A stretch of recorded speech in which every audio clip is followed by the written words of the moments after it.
Good afternoon students.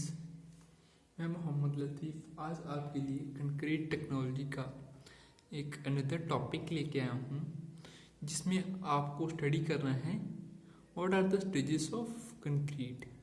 ठीक है, तो स्टूडेंट मैं सबसे पहले बताऊंगा कि आपको यहाँ पे कंक्रीट की हमारे पास दो स्टेजेस होती हैं। तो मैंने यहाँ पे एक चार्ट बनाया हुआ है, चार्ट के थ्रू बताऊंगा आपको कि कौन कौन सी यहाँ पे स्टेजेस होती हैं। तो first one is plastic stage and second one is harden stage. तो स्टूडेंट सबसे पहले आपको मैं बताऊंगा प्लास्टिक स्टेज क्या होती है और हार्डन स्टेज क्या होती है।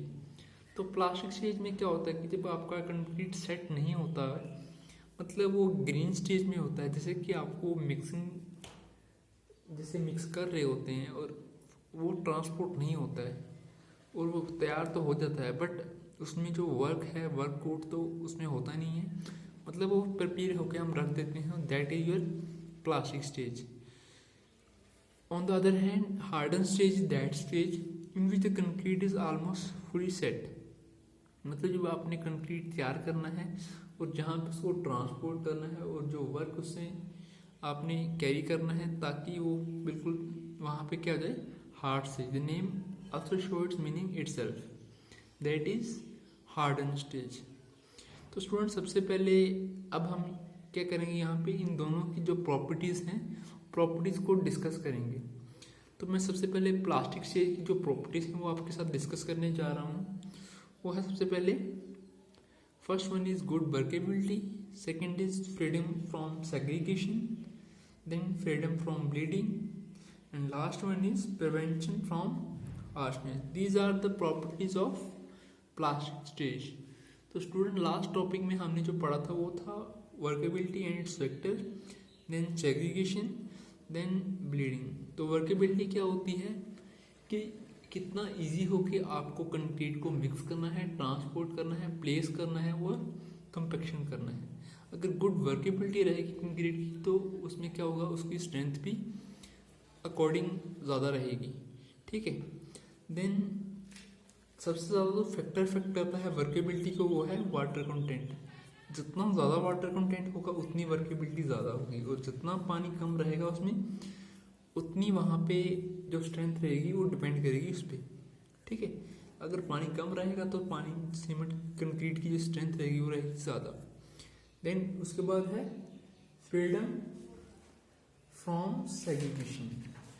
लास्ट टॉपिक में आपने सेग्रीगेशन के बारे में पढ़ा था, देन ब्लीडिंग के बारे में पढ़ा था। Segregation can be defined as the separation of ingredient of concrete mix so that concrete mix is no longer in a homogeneous state. ठीक है, तो इसमें आपने पढ़े थे इसके कॉजेज पढ़े थे, प्रिवेंशन पढ़ी थी, देन उसके साथ ही सेम टॉपिक है आपका ब्लीडिंग का। वो भी सेम कंसेप्ट है कि जब आपका जो कंक्रीट है उसमें सेट होने के बाद जो वाटर ऊपर होता है उसके ऊपर, तो उसको आप बोलते हैं ब्लीडिंग। कैसे उसको कॉज करना है, कैसे उसको प्रिवेंट करना है, वो सारा हमने लास्ट टॉपिक में पढ़ लिया था। तो इसमें मैं ज़्यादा डिटेल में नहीं जाऊँगा। ठीक है, क्योंकि अगर ज़्यादा डिटेल में जाऊँगा तो थोड़ा सिलेबस में स्पीड कम रहेगी। Then your next topic is prevention from harshness. तो स्टूडेंट सबसे पहले मैं बताऊँगा हार्शनेस क्या होती है। Harshness is a undesirable property of concrete mix in plastic stage. तो ये आपकी प्लास्टिक स्टेज की प्रॉपर्टीज है, अनडिजायरेबल प्रॉपर्टीज है।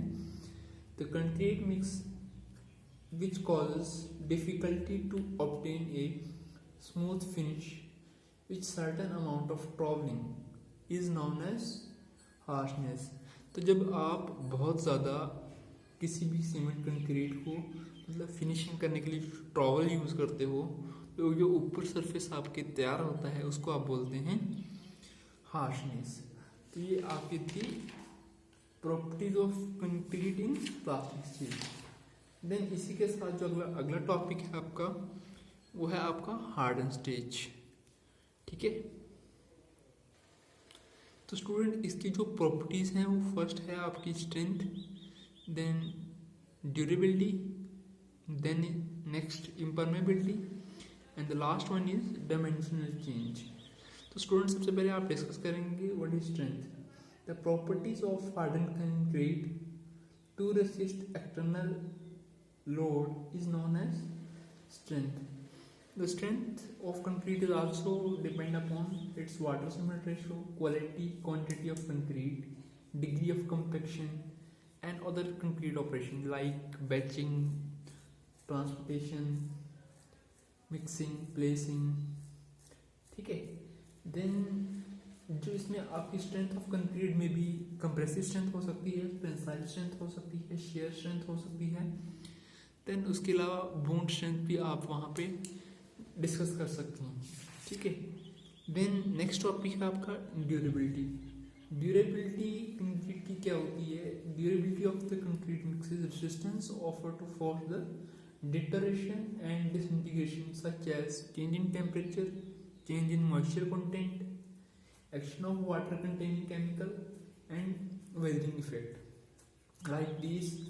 मतलब कि आप इसको बोल सकते हैं कि अगर टेम्परेचर की वजह से वहाँ पे कोई क्रैक्स आते हैं, मॉइस्चर कंटेंट की वजह से, या फिर वाटर कंटेनिंग केमिकल या जिसको आप बोलते हैं वेदरिंग, ठीक है, उसकी वजह से जो इफेक्ट होते हैं वो आपको बोलते हैं durability. Then factor affecting like इसमें आप डिस्कस करते हैं environment exposure, cover to reinforcement, attack of natural and industrial liquid like this. ठीक है.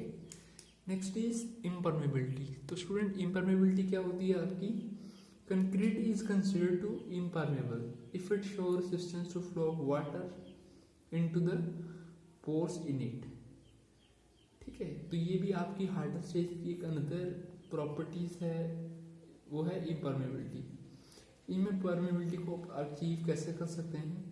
इसमें फर्स्ट पॉइंट है आपका selecting well graded aggregate, proper curing, proper and uniform compaction, then using concrete with low water cement ratio. ठीक है. और last है इसमें आपकी डायमेंशनल चेंज. डायमेंशनल चेंज में आपका टॉपिक आता है श्रिंकेज, क्रीप, थर्मल एक्सपेंशन और देन इलास्टिसिटी. तो ये सारे आपकी प्रॉपर्टीज क्या हैं? डायमेंशनल चेंजेस की. ठीक है. तो ये थी आपकी स्टेजेस ऑफ कंक्रीट और उसमें आपने पढ़ी properties of plastic stage as well as hardened stage. Thank you.